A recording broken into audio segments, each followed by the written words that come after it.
Usa sa mga pagtulunan nga padayag sa ato karong mga pagbasa labi na gyud sa ebanghelyo kini yung kaimportante sa gamay.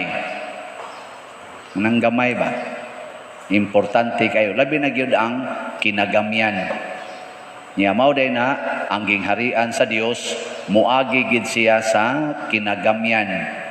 Ang gingharian sa Dios mga igsoon portig yung dakua nga matod pa sa mga pagtulunan sa Biblia labi na sa kanang mga book of wisdom nila ni mga propeta ilang itandi ang gingharian sa Dios nga portig yung kunong dakua nga ang tibuok universo mura ra kuno tag usa ka lugas nga bas ikumparar sa gingharian sa Dios. Portig na iyang dakua. Pero si Jesus ang iyang gigamit ang gingharian kuno sa Dios mura kuno og lisos mostasa kanang labing gamay ba nga lisos kalibutan nga kun itanom motubo siya nga mag-anam og tubo nga kana kunong wata mahibaw nganong giunsa siya pagpatubo. Para ko na ng inyong mga tanom, daghan naman kayong hilig karon og mga tanom, sige pananom. Sige ra mo diag tanom, limpyo-limpyo, ana. Pero di jud ikay gainat sa dahon, ana nga imong padakon, imong pabuakon, dili. Imo ra nang pasagdan. Pasabot, kinahanglang kamautang mutanaw sa gingharian sa Dios diha sa pinakagamay niya nga sinugdanan. Karon unsa man ning gingharian sa Dios? Unsa man na siya? Kalipay o kasakit? Kusga. Nya malipay mo sa kanang gagmay kayo nga mga butang o dili? Pananglitan mo trabaho ka, swelduhan ka og piso ang adlaw, lipay ka? Piso ba adlaw nimo? Malipay dili? Oy, kusga oy. Oh, mao na. Mao nang di jud ka malipay. Pero kanabi ang piso, part ba yan nasa billion? Part ba yan nasa trillion? O nga kay 1 trillion, pilam na kasiro? Trillion ba? Di mo kibaw? Wasa ko kibaw. Saan na pagkwenta? Ang milyon, pila na kasiro? Unom. Ang billion, siyam. So ang trillion, 12 kasiro. Kuhaig piso. Ang kanang 12 kasiro, 1 trillion. Kuhaig piso. Unsay mahitabo? Unsay zero? Napanaoy. 9. Dagang 9999999 yang katapusan na 991. Mahimo na lang na siyang ilaman. Upat tulo ka tag tulo ka 9 og usa ka duha ka 9 og 1. Basta mausab lagi. Na aka mo bitaw nganong gatap-tap mo karon. Nganong gatap-tapan mo. Hadlok banta nga masudlan ta bisag usa lang ka book virus. Kay masudlan ta usa ka book virus sa COVID, iya nang pamatyon ang mga cells in the body matod pa sa mga doctors. Nya kana mga cells di man na makita. Pero ngato kunong lawas billions of cells kaning atong lawas mao nang mutubo nya kun dili na gani healthy ang imong mga cells mao nang mo-collapse ka, patay ka. Ngay pangutana ang imong tupad. Pangutana na kay COVID. Di ba may una si bako. Nya kanang COVID di ba na makita? Kagamay ana. Sa to pa ang kanang gamay kuyaw kay noy. It's either mo patay na nimo or mo pahimsog na nimo. Mao na diri sa atong unang pagbasa niingon gyud ang liso mitubo niya ang Ginoo nay nagpalambo. Siya kunoy mo pataas sa mubo, siya say mo pamubo sa taas. Siya say mo palaya, sa lunhaw, siya say mo palunhaw sa laya. Grabe kay gahom ang Ginoo. Ikaw karon unsa man ka, mubo o taas imong height? Unsa man imong height ron, mubo o taas? Mubo. Gusto kag pataason ka sa Ginoo? Gusto ka dili? Nagadi uban nangasunggo na lang ang ilong o gininat bainat kay haron gyud mo taas ang ilong. Yang ano man na mo taas? Ikaw may gabuot. Ang gusto sa Ginoo siya ay magbuot. Pataason ba kanya o pamubuon? Ana. Unya kay siya may magbuot, unsa may itong buhaton aron makatagamtam tag kalipay. Kanabang langit nung kalipay. Unsa may itong buhaton? Matod pa sa atong tubag sa Salmo. Unsa ti atong tubag? Basan mo kibaw. Ginoo, maayo gayod ang pagpasalamat kanimo. Magsigi ra gid tag pasalamat mga igsoon, maunay makapatubo sa gingharian sa langit. Kana bang magsigi kag pasalamat ba? Sige, lingian ang imong tupad. Ang imong tupad ba lingian? Ing na pangutan-a siya, ing na nagpasalamat ka nga buhi pa ko. Ing na nagpasalamat kang buhi pa ko. Nya ang imong gilingi, ang imong mga asawa, salamat ko taon kanusa pa ka mamatay. Adi oy magpasalamat kita, beka mo nagpasalamat mo nga nagkatupad mo nang imong tupad karon. Nagpasalamat mo? Sige, ingna. Nagpasalamat ko nga nagkatupad tarong simbang. Ingna. Kay basin ugma, wala na. Kuwang kay tana, kuwang kayo. Nya kamaon tatang mo pasalamat sa kinagamian nga gasas Ginoo sama anang cells in the body. Kamuron din hing mga babae, kamong mga minyo. Wa mo mag-inom og pills. Mayo. Wa mo magpalaygit. Wa mo magamit anang kondom. Wa man gitingali mo maminyo sad. Basta wa. Congratulations. Ngano man tungod kay kanang akong gipanghisgutan maunay pagsalikway sa mga nindot nga gasas Ginoo. Og katapusan gid natong isalikway ni mga buangon kay tandag ko. Abortion. Abortion ba? Nagani uban karon mag-euthanasia na ay solid kay nga Catholic nya na paralyze siya, wa nay nag-atiman niya, ang iyang mga anak busy kay trabaho, niingon na lang siya sa nurse, "Ma'am, administere lang ko og euthanasia." Ana bang injection nga makapatay ba?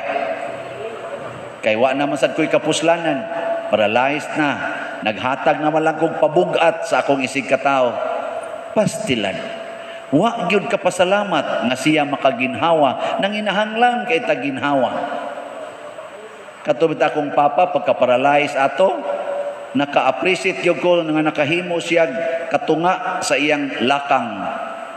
Sige, tuo man niya ang di nakalihok kani dinhi ba tuo. Di na sad katikang ang tiil. Sa sige na mong therapy, siging training, after mga almost 3 months, iyan nang mairog ang iyang tiil. Di kaabot nga tos unahan, pero matupong na. Garis loyo, iyang birahon, maabot diri. Lipay kay ko magtanaw. Pero wajud ko kapasalamat sa una nga akong papa, tunga sa bukid, manguma, dulhog naman, pasan anang bugat kaayo, siging lakaw. Wajud ko ingon, salamat Lord, makatikang pang akong amahan. Maghuwat kitag maparalyze, una pa ta maka-appreciate anang lakang di ay matag lakang ato nang ma-appreciate. Akin niya akong maguwang din paralyze kanas Pedro. To daplin. Kana. Makalihok lang na gamay. Makahimo siya ganang hinay kay niyang lihok. Murag nindot ta kita naon kay sa una malay mo lihok ana. Pero sa una nga kauban mamiyan tos bukid, manguma, manabok og mangga, alab, dinaganay anang bukid kayo. Wa jud ko kaingon, salamat Ginoo makadagan mi. Kamo mga ginikanan, kapasalamat mo sa inyong anak nga kamaong magdagandagan sa inyo. Basta inyong mahapakan. Imbis nga mudaig, hapak ko na noon. Diwa na'y kalipay. Muna ang gingharian sa langit para sa mga tao nga kamaong magpasalamat. Kamaong mudaig sa maayong butang nga gihatag sa Ginoo. Sa atong ikaduhang pagbasa, niingon diri si San Pablo nga kining atong lawas mauni ang babag aron makahiusa ta sa puloy-anan sa Ginoo. Munang palabihon niya nga mahilayo aning lawasa, pero iyang gibawi pwede sa diayng gamiton ang atong lawas pagpahimuot sa Ginoo. Gamiton pagpahimuot, pasabot kanang imong lawas karon gamita na sa pagdaig sa Ginoo. Daiga siya pinaagi ng imong lawas. Dili kay ang imong lawas mo imong ipadaig sa mga tao. Nam sa uban karon labi nang ato in tao mga igsuo mga babae awahin una ron dinhi kay mga buutan man mga babae dinhi kanag yung ubang babae gusto man mo idaygon ilang lawas anhi dinhi kuhaan ngari na sabungan na lang dinhi gamay kaayo maglaway sa danguban apil ng pare onya ang Ginoo pay gidaig pinaagis imong lawas. Ang paggamit sa atong lawas aron daygon ang Ginoo, mahimuot ang Ginoo, gamita imong lawas sa paglikay og sala. Mo na siya. Ayaw gyud gamita imong lawas aron ka makasa og mag-TikTok ka diha. Unsa man na? Nagdaig kas Ginoo o nagdaig kas imong lawas? Kamo ba mo TikTok? Og imo nang kiskison imong kilay, nya imong badlisan, nagdaig kas Ginoo o nagdaig kas imong lawas? Og imo nang kuluran imong buhok, kay di jud ka gusto nga puti, tiguwang katanahon, nagdaig kas Ginoo o nagdaig kas imong lawas? Timaniha ang atong lawas babag sa pagpakighiusas Ginoo, pero kung gamiton ang lawas aron pagpahimuot sa Ginoo, makapaadto sa dinatos Ginoo. Matud pang San Pablo kay hukman man tas Ginoo sumala sa atong binuhatan maayo o dautan ginamit ang lawas. Muna bantay-bantay gid mo diha. Kung magpuyo-puyo mo, wa mo magpakasal, nya sige mong hinikapay ana inyong lawas, nakapahimuot mo sa Ginoo. Uy, tubag. Kanagod kos gagod. Ana. Unyang nagkinusmuray na mo ron, kay nag-ilog lang mo anang utlana si yuta ninyo. Nakapahimuot pa mo sa Ginoo, masiga na kay mong mata. Hait na kay mong tinanawan. Wa na. Pero maghigugma ay, magpasaylo ay, aporting nindutas kinabuhi. Amaw na atong misyon. Lingian na imong tupad. Yung tupad ba, lingian? Di manggi mo mulingi. Gamita imong lawas ba, lingian imong tupad. Ana imong tupad, lingian. Ana, niya, ingna dayon siya. Maghigugma ay na ta, ha? Sige na, ingna dayon. Let us love each other. Kay ang Ginoo nag-ingon man gyud, kinsa tong naghigugmaay nakaila sa Dios ug nagpuyo diha sa Dios ug ang Dios nagpuyo diha kaniya. Basta maghigugmaay. Di man gani mo mulingi.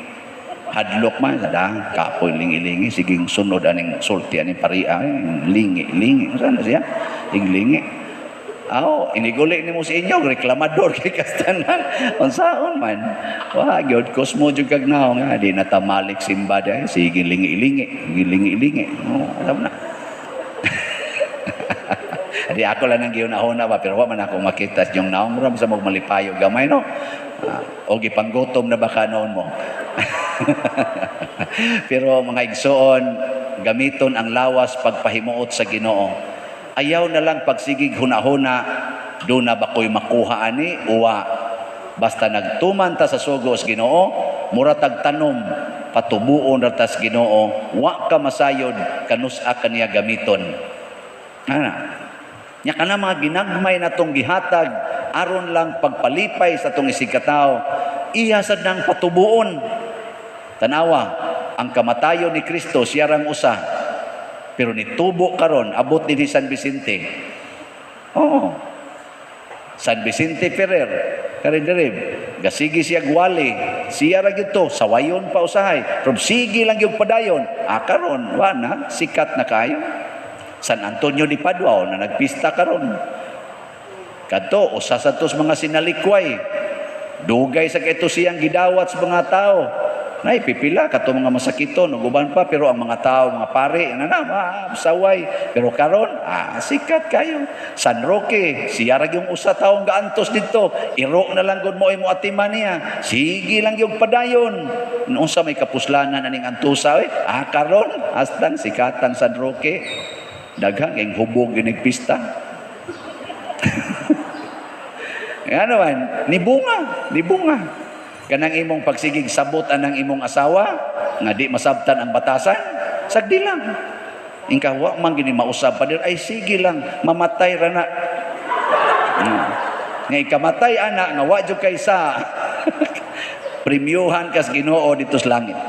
Ay na lang pagsigig ingon nga kanus man ni mausab mo maday ato, kanus pa man ni mausab pa dir ana. Ikaw asawa kanang pagsige nimo dawat anang imong bada nga palahubog kay tanan, mga bit pagyud usahay. Ana, ayaw na lang pagsig pangutana ba usab pa ba ning panuway dako?